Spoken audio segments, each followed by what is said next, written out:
I'm so thrilled to see all your faces on a blistering hot day. So, thank you. For gentlemen who have jackets, ladies who have, if you feel most comfortable in just getting cooler, please. And as Marshall said, there's water for you to enjoy.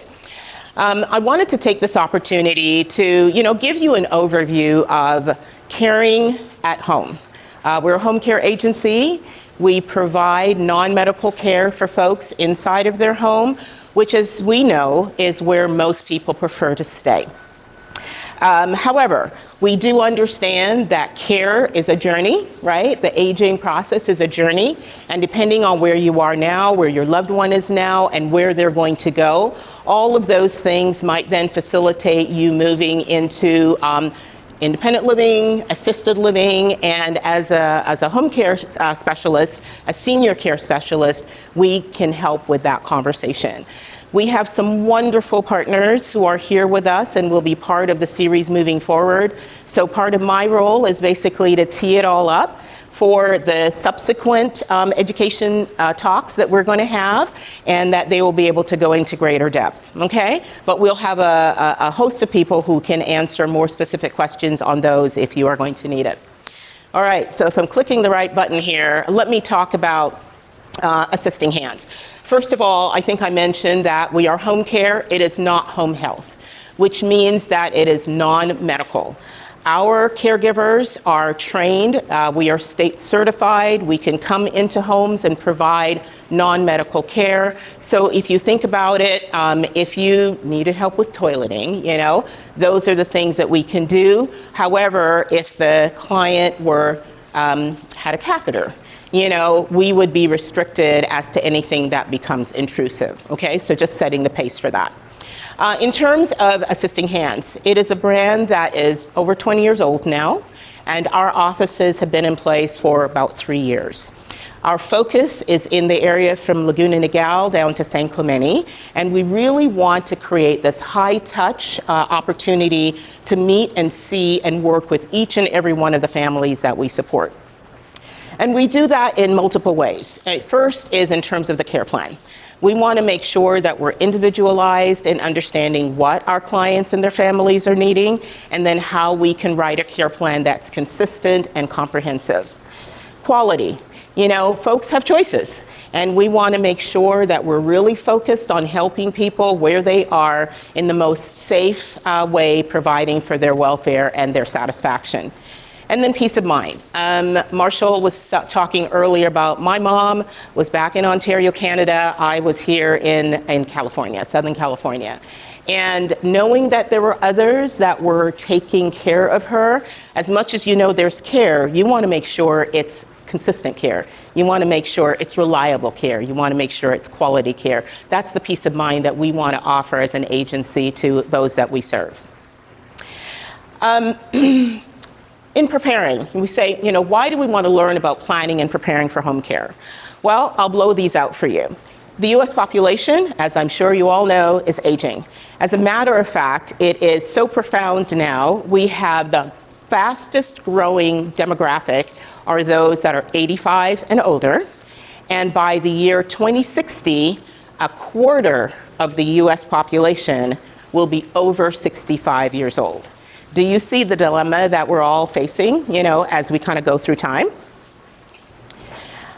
Although illness is not a part of the normal aging process, because we are living longer, we're finding people in more profound states of illness as they go through time. And so when we know that this is part of what we're going to deal with, families are asking the question, how do I help my loved one as they are getting older? How do I help them as their acuteness of their illness is getting more severe? And then, finding those strategies. I had to navigate a system that was, back in my home country of Canada, that was not as integrated as I would like it to be. I wasn't going through that here, but in speaking with families, they're going through the same thing, right? They're trying to figure out, my primary care says this, and my other provider says that, and I've got people knocking on the door that, tell me something else. And how do you bring all of those things together in a way that helps you support your end goal, which is to keep your loved ones safe, secure, and as healthy with quality of life as possible?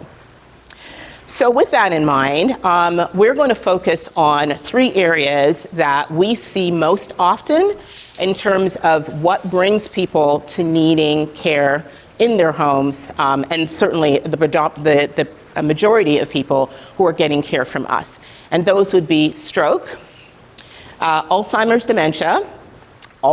and dementia, or dementias with Alzheimer's, said a number of different ways, and then falls. Any questions as we get into this so far? All right. So, what is a stroke? Has anyone here had experience with a loved one, someone who you know who has had a stroke? Okay, a few of those. All right. What did you see in terms of some of the recovery from stroke? Yeah? A long-term stroke, put into a facility where they were all day, with trying to return them to a viable life. Yeah. Sometimes it doesn't work. Absolutely. Absolutely. It is hard. It is hard. And I know that my father had a stroke a number of years back. I don't even know that we knew it was. It was actually a mini stroke, right? So, the good news for him is it happened, and it very quickly, he was able to move out of that, but then understanding that there are others that don't progress as well. So from the perspective of what is a stroke, it's a brain attack is another word that is used. So it's either occurring because there's a blockage or there is a blood vessel burst in the brain. The brain is that center of our body, sort of control center. There are a lot of things that are going on. So your emotions, your movement, your thoughts, your speech, everything is controlled. So depending on how profound the damage and or death of that part of your brain is, will be what you heard with somebody either struggling to regain, or in the case of my dad, because it was a mini stroke, he was able to, have a great deal of recovery. Okay? It is really important in a stroke incident for action to be taken. We say be fast, and just remember that part of it. Here are some statistics. I did promise that I would let people know sort of the what's going on. Almost 800,000 people in the US suffer a stroke every year, all right? Of those, they say 80% are preventable. And they're preventable because 90% of what causes a stroke are what are called modifiable risk factors. And I'll get into that in a little while, okay? So from the age of 25 on, 1 in 4 people will at some point in time statistically experience a stroke event. And that's a pretty high incidence if you think about it, okay? In terms of risk factors, they talk about unmodifiable. So the things that you cannot change. Your age, right? As you age, we talked about earlier, there's a greater incidence or potential for you to experience major health incidents. Your gender. Women are more likely to stroke than men, partially because of our hormonal makeup. Pregnancy in younger women is a big part of what they experience as opportunities for stroke. Race is another area you can't control. So folks with African American or Latino background are almost twice as likely to have a stroke than are their Caucasian counterparts. And if you've had a history of stroke in your family, you have also a higher incidence or risk of that being a risk for you. However, we talked about 80% of what happens are preventable. And so those are things like high blood pressure. Do you or your loved one have that as something that's in your medical history? And what are you doing to keep it under control? Heart disease, diabetes, keeping your diabetes managed. Cigarette smoke, heavy alcohol consumption, high cholesterol, right? So what we're taking into our bodies and how we're managing that are all parts of the modifiable things that we can change. Okay? So I talked about be fast. You have minutes to act if your loved one is experiencing a stroke. And there are things that you can see, observe, and act on, and those are the acronym of be fast. So B is about balance. Have you noticed, or do you notice in yourself or others that suddenly they start to be wobbly, right? Unstable. That would be a sign. If the person loses vision, either in one eye or both, or it's a blurred vision, that could be a sign that they are in an early stroke situation. The fast part, I think many have heard that, and that is the face, right? You're going to see drooping on one side of the face, so that would be something that you would watch out for. Another is if you ask your loved one to raise their arm. They think they're doing this, but in fact, what's happening is something like that. It means that on one side of the body, it's weak and they're losing that ability to move. That's signaling that it's a stroke event that might be happening. If the person either is slurring their speech, can't find words in their speech, so you're not understanding them, or they're not understanding you, that's affecting the speech center of their brain, and that might be something that is indicating a stroke as well. And then last but not least is all of a sudden there is a terrible headache that has no explanation. It's not that it's 100 degrees outside, and you're battling that. It's not that you're dehydrated. It's not that you've been having a great time the night before, right? And so all of those would be signs of action that you need to take immediately in calling 911. And any of these that were happening, it doesn't have to be all of them, but any of these that are happening might be signs of immediate action, okay? All right, so what is the impact? If someone has suffered a stroke, it's going to be mental, physical, in terms of language, and then also emotional. We talked about it's affecting the brain, the centers of the brain that control their thinking. It's controlling their awareness. All of those might be parts of what you will see in the after effect if someone has had a stroke. Physical, their ability to walk, move on their own, fatigue and tiredness that you can see. Language skills, so again, their ability to speak and or understand. You might also see all of a sudden they think they're writing something normally and it's off the page or it's illegible, right? Those would be some of the outcomes. And then emotions. That is controlled by the brain, so uncontrollable anger, uncontrollable sadness, those might be situations. Those complications in and of itself are intense, right? However, if all of a sudden now you look at what that means in terms of their ability to be independent, they're not sleeping properly, which means that they're tired all the time. That fatigue can lead to a risk of falling, right? One stroke might be a start of other strokes, even if they're mini strokes, that can happen again. There's something called central stroke pain, and central stroke pain makes, it's a lot of pain, so all of a sudden they will find movement very challenging and might neglect movement in deference of just trying to alleviate the pain. Incontinence might be something that is encountered.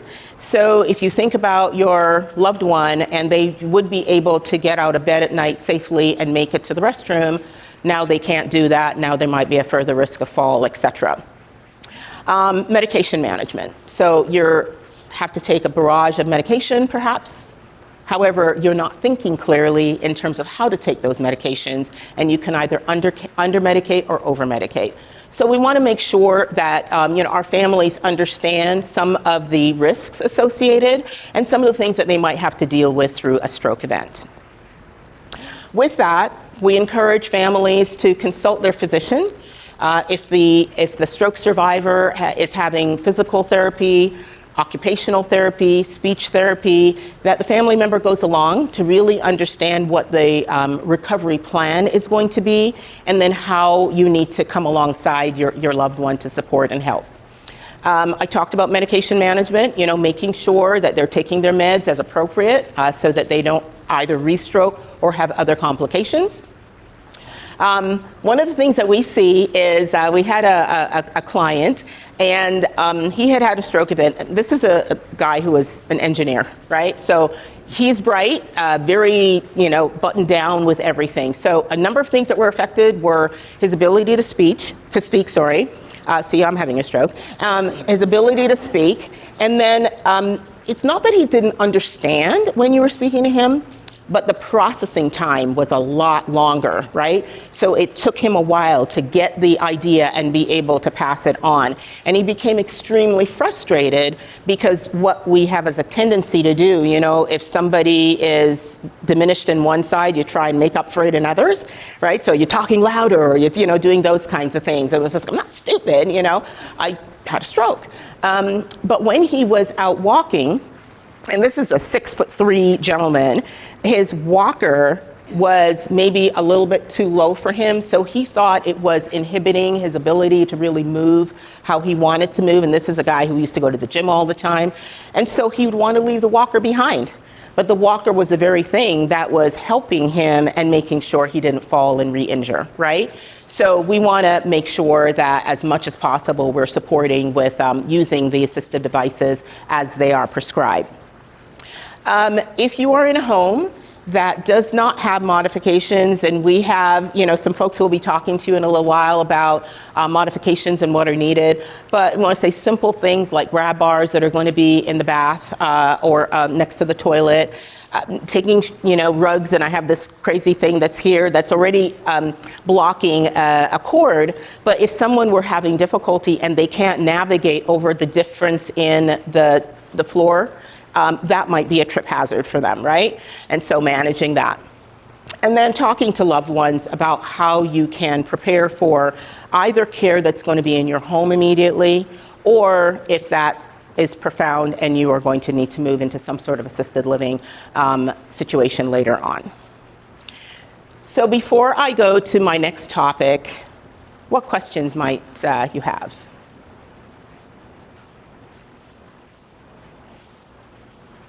None for right now?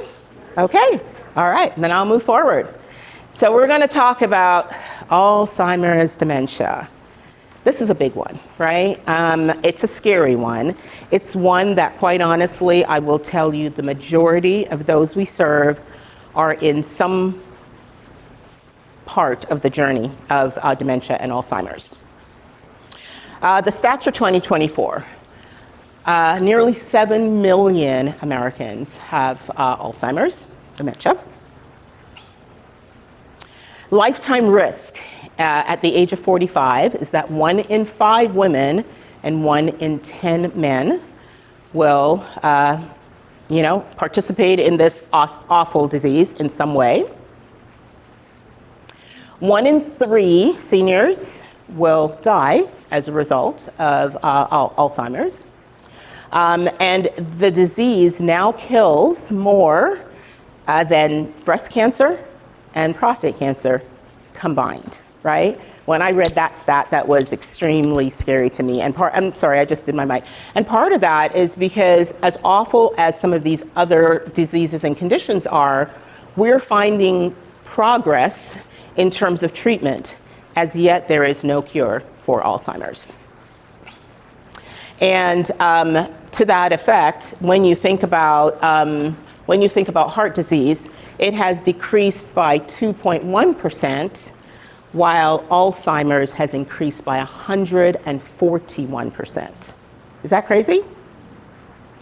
70% of families are caring for someone with dementia, and they say that they feel stressed, you know, trying to coordinate care, and more than half are feeling like it's affecting their own health. And we have clients that say, I can't leave my loved one. I have a client, it's the husband, and the wife says, I can't go out of the house and leave him alone.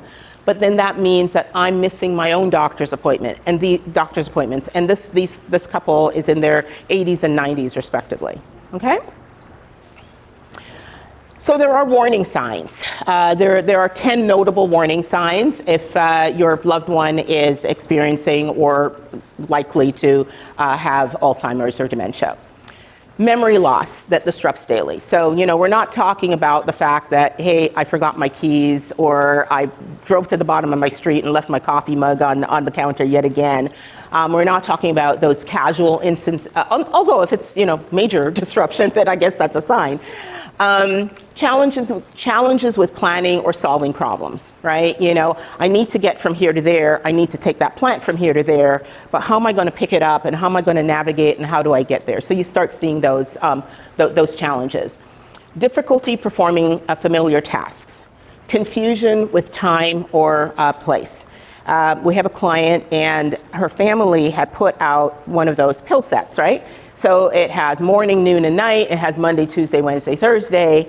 You would come in and see that she had not taken what was in the day's slot, and she'd say, but I don't know what day of the week it is, right? And even though there's a calendar on the wall, even though there are things on the phone, she might not know how to use it. So it becomes quite a challenging thing to navigate. Trouble understanding, so similar to what we talked about in stroke, you know, in terms of some of the cues that would be a normal part of our adult life.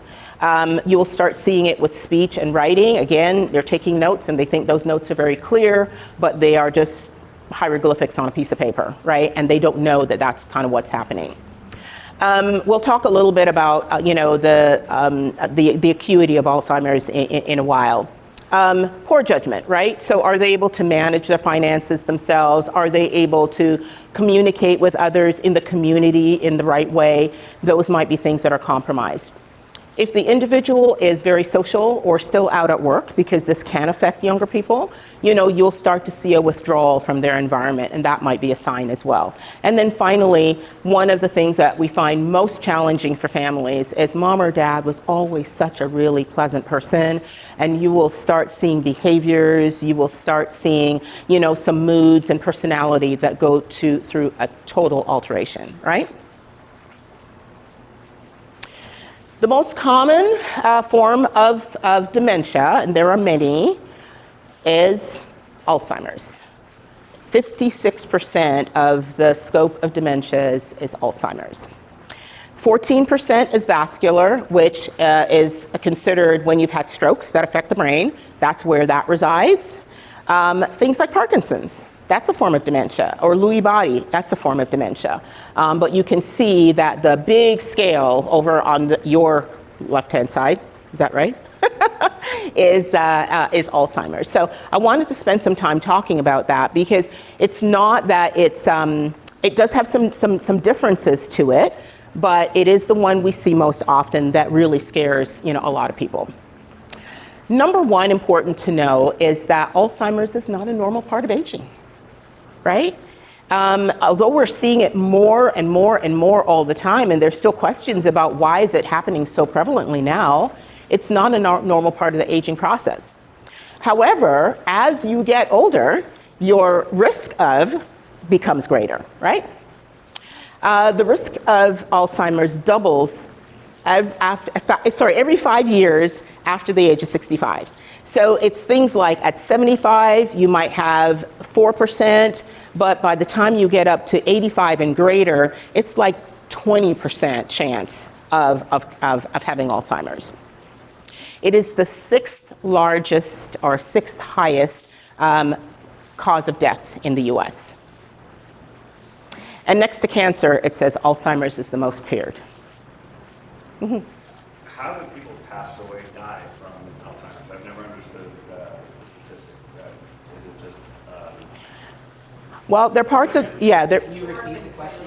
Yes, so Carlos was asking, how do people die from Alzheimer's? And what is happening with Alzheimer's is that there are parts of the brain that are actually dying away, right? And so because your brain controls all your body functions, different forms of your function might decrease to such a way that your body forgets how to basically function. You know, we have people who, they stop eating, right? They don't have any appetite, they can't do that. And then, of course, because of the disease and your ability to just control what you do in the world outside, you can incur, there can be more harm from that, right? You know, so somebody gets lost. I worked with a lady, it was a slightly different situation, but she got lost while she was out because she was having a mental health, you know, episode, and couldn't find her way home. Nobody could find her. It was back home, so, you know, she had extreme exposure. Okay? Any other questions, by the way? Mm-hmm. Yes. Yeah, I'm with you.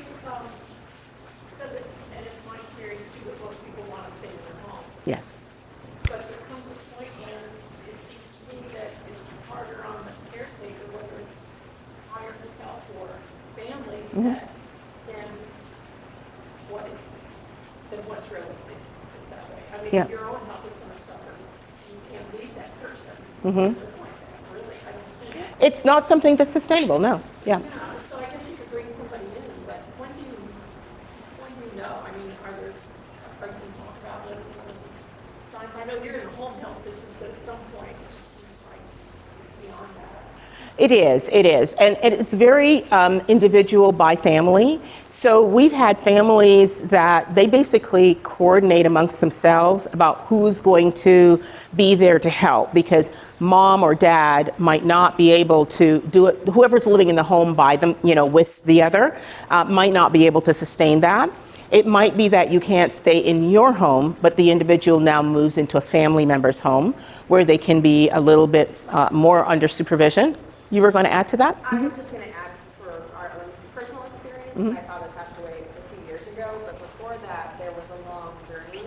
And I think all of us, all of his kids, all of my siblings fundamentally agreed that if we could have extended with additional care, we had a lot of care, but we didn't have in-home, non-medical care. And there got to a point, because we all lived far away, where I had to drive over to him and he was severely dehydrated. I had to take him to the hospital.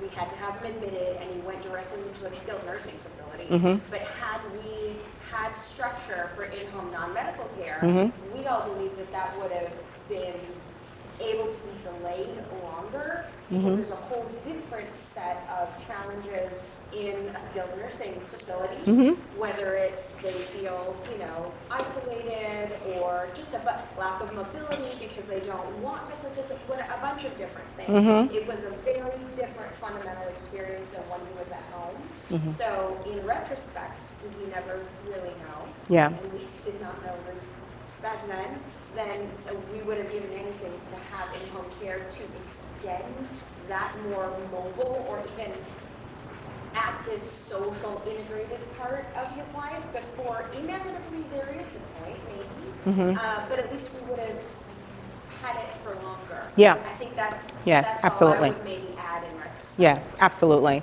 And so thank you for sharing, that. I think again, it's very independent by families and where they are located. And are you asking? Oh, sorry. Well, I was changing the subject slightly, but I was surprised. I didn't realize that women were twice as likely to get Alzheimer's as men. Is that a function of women living longer, or is it that way at every age, or is it? That I don't know about if it's a function of living longer. I know that there's different chemistry that happens, inside of both brains, and I don't know if that attributes either way to what goes on. But I would be surprised if that was the only thing, that it would be sort of almost twice, right? 1 in 5 versus 1 in 10. Yeah. Plus, it can also be hereditary. That is true. Women use their brains more. You could be tested for it. There's a test for it. I'm trying to 55 and she has it. Yeah. She's well into the throes of my aunt died. Yeah. Gotcha. Okay. Could be familial. For sure. So I would just add that was helpful because I never really divided it before into medical care or non-medical. When I think about it, it's like, well, obviously, but I don't think maybe a lot of people know that. They can have all kinds of help that's not about. Because we had a lot of push-in services too that just drop off and come by. Like we would call and say, "Oh, what did you eat today?" And he's like, "A piece of cheese." But he has like 4 or 5 meals in the fridge. You know what I mean? There's there's so much, and it contributes to lack of nutrition, dehydration, and a deterioration in his body. And meds being an important part. And we're using our intelligence and our rationale to try and make decisions when somebody is compromised in those very areas, saying if you deliver the food, then they'll eat it, but then they've long since forgotten that there are things. The other thing that I'm also familiar with that works, again, depending on where you're located, is there are some better than others, adult day programs. And so if it is one mode that you're in, so it's someone who is suffering from memory loss, but they are still social. They're suffering memory loss, but they're not aggressive. They're suffering memory loss, but they don't have other underlying conditions, i.e. they have full mobility. There are programs, day programs for adults that you can, as a family member, say, I've got to go to work, but I'm taking my loved one to this service. And that just, again, helps to extend, in some cases, finances. It helps to extend your ability to go out and do certain things knowing that they're under care, right? Yes, there are those. But as we start talking about greater complications, if the person's not able to navigate within that, then those programs wouldn't work for them. Yes? Yeah, you're right. I didn't even know this as a provider. We had a patient, she was caregiving for her husband who suffered from dementia, and there was like a daycare for dementia. He wasn't angry, so he qualified. He had to go through a criteria, kind of like you would take an animal to a doggy day. Like you had to go through the meet and greet and everything to make sure that there were a toddler, maybe. Whatever. It's the same thing. It's like the idea is that it's there for you, and it does take pressure off of the caregiver themselves. Absolutely. Absolutely. And there's nothing that says you have to have one thing that you use, so it can be multifaceted. Okay? All right, so I was talking to you about earlier, how do you know that the person is just having normal age-related memory loss? I forgot my keys. I left my coffee for the third time because I'm rushing. So our lives are busy, right? We're trying to multitask, which we all know you're not supposed to. And so the busyness of life can lead you to being forgetful. I don't know what movie or show I was watching, but the woman, where are my keys? Where are my keys? I need my keys. Well, she'd come in with some groceries, had put something up in the refrigerator or the freezer, and that's where she dropped the keys, and then, looking all over the house, cannot find it. The difference is when that person is able to retrace their steps, where was I last? They're able to find the keys, and then on finding the keys, they know that the keys are for the car. With progressive dementia, they would never be able to retrace their steps. So it's just one evening and I'm going into the refrigerator or the freezer to go get my ice cream. I go in, oh, what are these? And it's a toy. One of the things that I was reading is that you look at a fork, and they would look at a fork and say, oh, I found my comb. So they have forgotten the relationship between what the thing is. So the forgetfulness is not about a single part of the experience, it's the entire experience is lost for them. And you start to realize how profound something like dementia can affect your family, right? Can affect your loved one. There are several stages, 7 of them to be precise, and some would suggest that if you have no cognitive impairment, so it's before you start, then we're all in stage 1, but that would be assuming that we are going to progress into dementia, right? But you can start seeing that you have very mild decline, moderate decline, all the way down to where you cannot be left alone. You probably aren't going to survive because some of those, fundamental body functions that your brain operates are no longer working for you, right? So very scary proposition for our families as they go through this. And the journey, we say it's a, creep or it's crisis. Alzheimer's is one of those creep things, not necessarily as slow for some as others, but it progresses, right? And it gets worse. And you have to have a plan in place as to what you are going to do now and what you potentially will have to do for the future. Something that was new for me when I came into the business was understanding that, okay, Alzheimer's is, one of the dementias that we talked about, but there are oftentimes what we call the 3Ds, which says that in addition to dementia, you might have other things going on, and they commingle so much so that you might not even recognize, or be able to identify these other things. And those 3Ds are depression with dementia and delirium with dementia, okay? So when you have depression, we know that, we all have sadness sometimes, but this is sort of that deep, profound, something that no mood altering, nothing will kind of pull you out of. You can't sort of, go and modify it in any way. And there are studies that talk to the fact that there's 20 to 40% of those that are experiencing dementia that are also experiencing depression. And some of that, if you think about it, in your early stages of maybe forgetting, they know that they're missing things. They know that, why can't I have a client, and I'm sure he was a great, fun guy, to be with. First of all, he's like, no, he's not Brad Pitt, but I think he was pretty close to that in his day, right? And he used to sail, and so he talks about, his sailboat and taking it down the coast. He used to have a little convertible, and he would go driving off to Baja.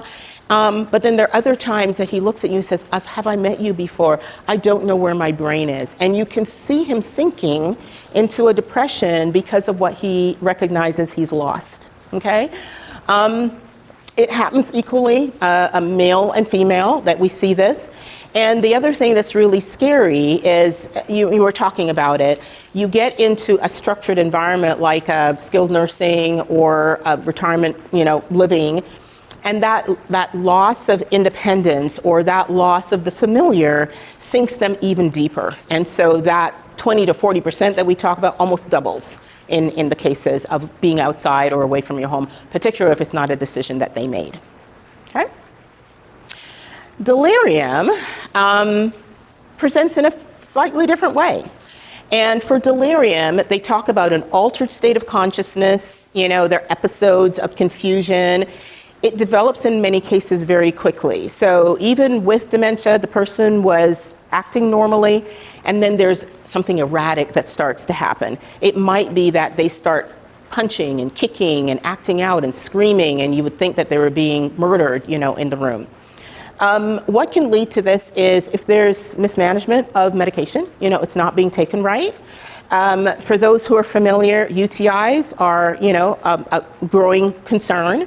And if they are incontinent and there's not appropriate cleaning, and management there, it can lead to more UTIs. And then again, the delirium can set in. Yes? Is that similar to the sundowning that occurs? No, sundowning is more, it's the time of day. So yes, they can have episodes where they become more aggressive, and delirium can happen as a result of that. So that is part of it. But you can have somebody who just becomes acquiescent during that, that part. There's agitation, there's confusion, but it doesn't come with sort of the outbursts that are happening. Yeah.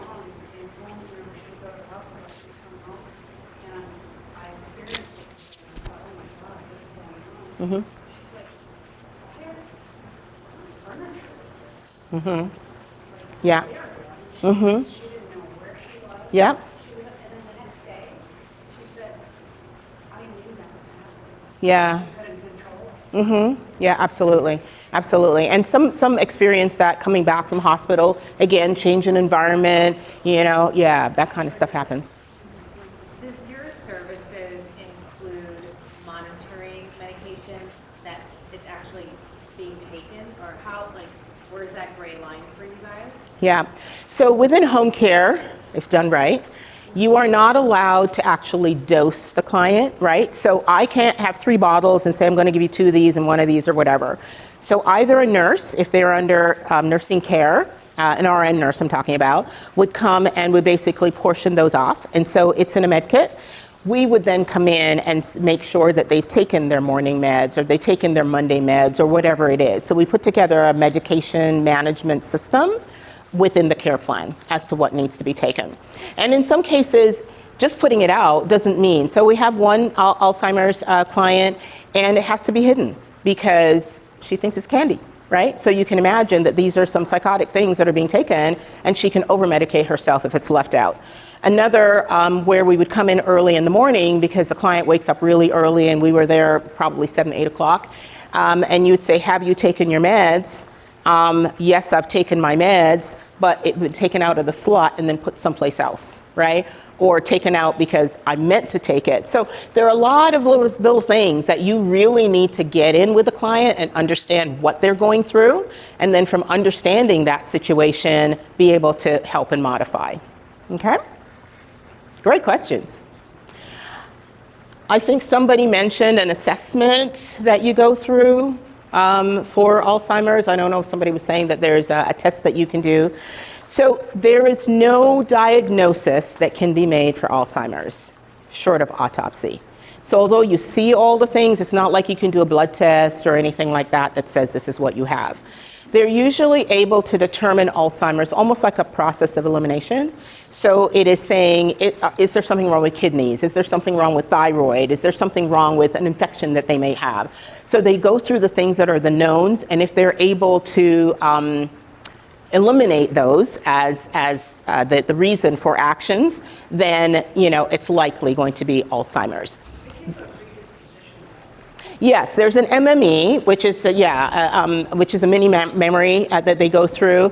There are a list of questions, and you get scored on your ability to answer. And you can't study for it, right? So what day is it? What month are we in? What season are we in? Do you know who's the president? Those kinds of things.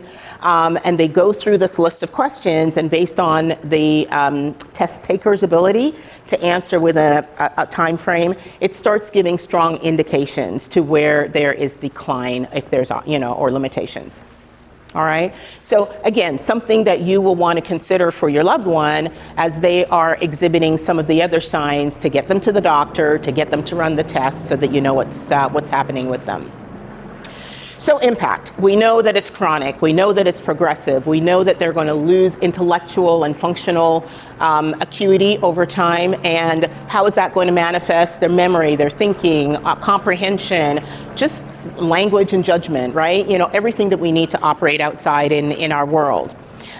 In terms of complications, however, what are you going to do if they're unable to, if I haven't said ADLs, activities of daily living? How are they able to cook their own food? If they're able to cook their own food, will they remember to turn the stove off so that, they don't start a fire? Will they know that that's the stove and that's what needs to happen? Are they able to be left alone for any length of time? Is there a risk that when they leave the home that they will be able to find their way back, right? Are they safe to drive? There are a bunch of things that you need to be thinking about in terms of how this is going to impact you, how this is going to impact your loved one. And so how we basically come alongside is thinking about, has there been a clinical diagnosis? So if there has, you will be told what it is, you'll be told what stage it is, and we can help with that very specifically in coming and meeting the client where they are and providing that assistance. So medication, how are we going to manage that? Incontinence, how are we going to manage that? If there isn't a diagnosis, we then look at what the signs are. Where are they? So I come into the home and I will meet with the family, and I will, be asking questions, and they're answering something over here. When I'm asking something over here, I can already see that there's a mismatch. And then, the family's kind of doing the nod, so that I understand where I might be able to help. If they can't be left at home alone, is that just during the day when they're awake, in which case we provide caregiving? Do they say, we have a client, and medical, this is not just them, they would have like an ambient type sleep aid that would put them to rest, settle them down, and once she got to sleep, she would be fine because she'd be asleep through till when the caregiver came the next morning. But over time, that now starts to be maybe an area that you're concerned about. How do you, manage through the sleeping hours? And then, all of mine basically end with speaking with the family and speaking with companies, just getting an idea of how you can help.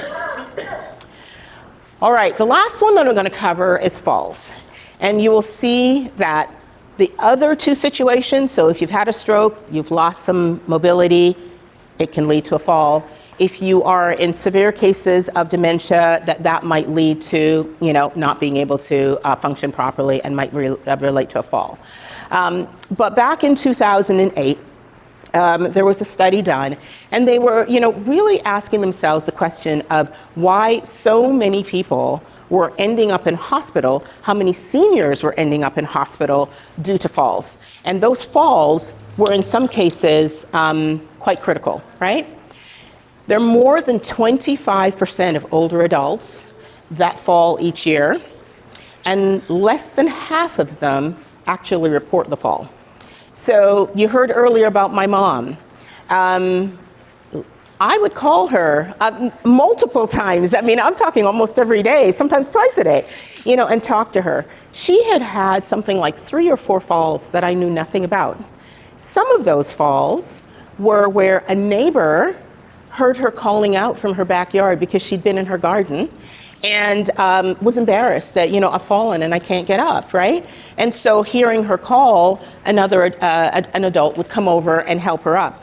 Twice that it was an EMT that had to come make the call. But she was like, well, why am I going to tell her? She can't do anything about it from where she is. And if she does do something, it would be disruptive to her life, right? So there's embarrassment, there's confusion, there's concern, obviously, but the incidents are really, really high. In terms of falls leading to injury, it is very high in those over 65, right? Again, aging is not a predeterminant factor to falls. It's really important to keep strong, especially in the legs, in the core, and we'll have folks that will talk to you about that over time. High percentage that ends up in hip fracture. And in many cases, when those kinds of traumas happen, there's not recovery from that after the fact. And unfortunately, because we've been talking about the brain, I did talk about vascular stroke. If somebody falls and it happens to be the head on the ground or on a stationary object, especially ones with corners, it can lead to brain death and, ultimately just disastrous.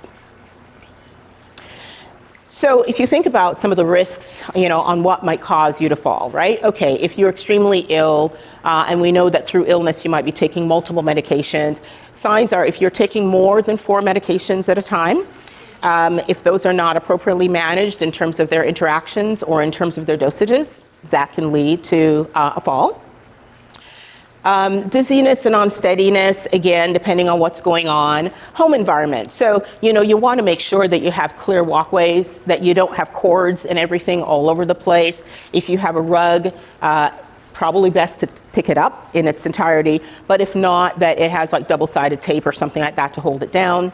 That you're going to have assistive devices in the bathroom that they can grab onto and hold to help them with their steadiness.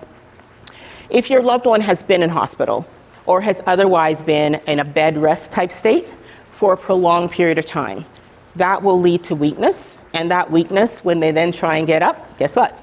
They're gonna fall, all right? If your loved one has had more than 2 falls within the year, their chance of having more falls more than doubles, okay? One of the ones that I didn't know about or really think about is the inner ear and what can be happening within your inner ear, which is part of what leads to your balance, right? And so if they're having problems there, you want to get them tested out so that that can be hopefully eliminated as an opportunity. So this is what we talk about when we say a healthcare screening, right? This is with your health professional.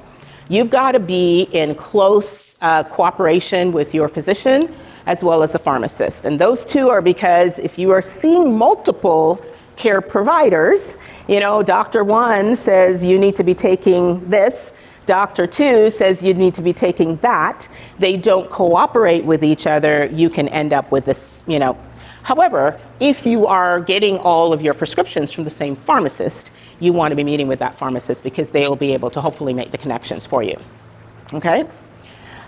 Your doctor can provide you with a referral to an audiologist, and your audiologist is the one who's going to check out, for any inner ear problems. Because these vestibular things that are happening, those are quick fire neurons that are in the ear that communicate with the eyes, that communicate with the brainstem as to, I'm picking up my leg, I'm moving right, I'm moving left. When those are not coordinating properly, you're going to see the challenges that we see with falls. And then finally, call it physical therapy, but it's therapies of any kind, whether it be chiropractic care, whether it be that you are working with a personal trainer, assuming that there's one that's not just, not knowing what they're talking about, but how do you provide opportunities to really strengthen the body? Because a stronger body is going to lead to, prolonged wellness and quality of life. There's another screening that is done, and it's in the independent living community, right? So if you're out there and you're looking for a place for mom and dad to go live, many will go through qualifiers as to what that person needs to be able to do to live independently in the community, right?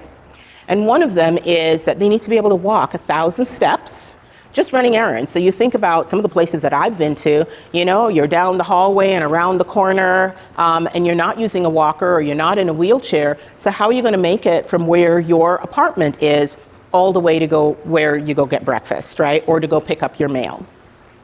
The other is, and we see this particularly with some of our Parkinson's clients, is your ability to turn around in shorter than 4 to 6 steps, right? So you will see somebody who's very unsteady and, you know, they'll be kind of doing kind of one of these, right? That's just an indication of their stability and also their overall strength and the connectedness that's happening between their brain and motion. Being able to navigate different floor surfaces, right? So are they able to walk from a flat surface of tile or wood, you know, onto the carpet? Are they able to go from a flat surface upstairs? Are they able to walk out on grass and not feel unsteady?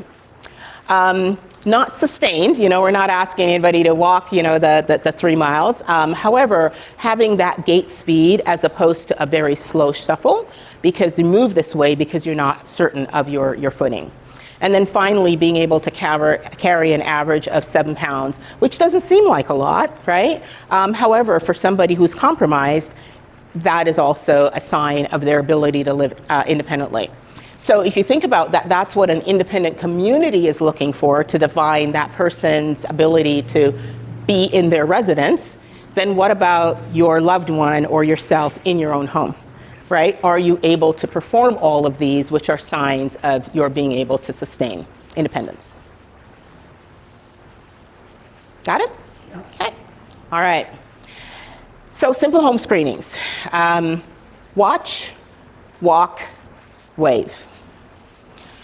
From a watch standpoint, right? You want to see how your loved one is standing, rising, right? How they are walking, and how they then sit back down. That's the first thing that I do when I go into homes is to say, oh, why don't you come with me and show me, you know, where your whatever is. And I'm watching them all the time to see how they're navigating with all of this. So you're going to say, are they slow and unsteady?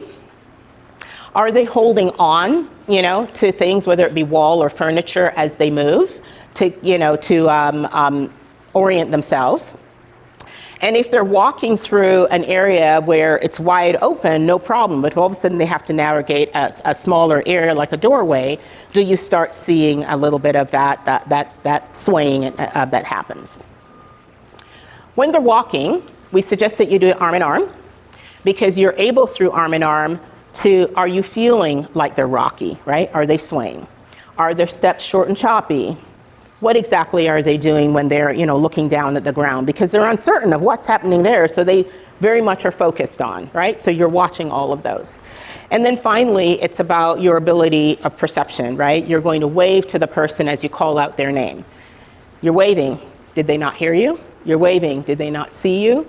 You know, did they see you but they were startled because something is happening here where there's disconnection? Okay? Got it? All right. Falls at home. Are we ever going to be able to stop 100% of them? No. And we tell our folks that, you know, if you have somebody who's prone to falls, we're not going to be able to guarantee that they will never fall. However, we want to create an environment that is more controlled and safer for that individual, right? So things like gate belts, using your walker, using your cane, etc. So, I mean, this goes around the whole aspect of the home. In the bathrooms, make sure that they're skid-free or non-slip surfaces, right? The thing that's in the shower, so it's not slippery tiles, the thing outside the shower, that's not gonna scoop out from under them. And then having grab bars next to the toilet or having a raised toilet seat, you know, that they can support themselves.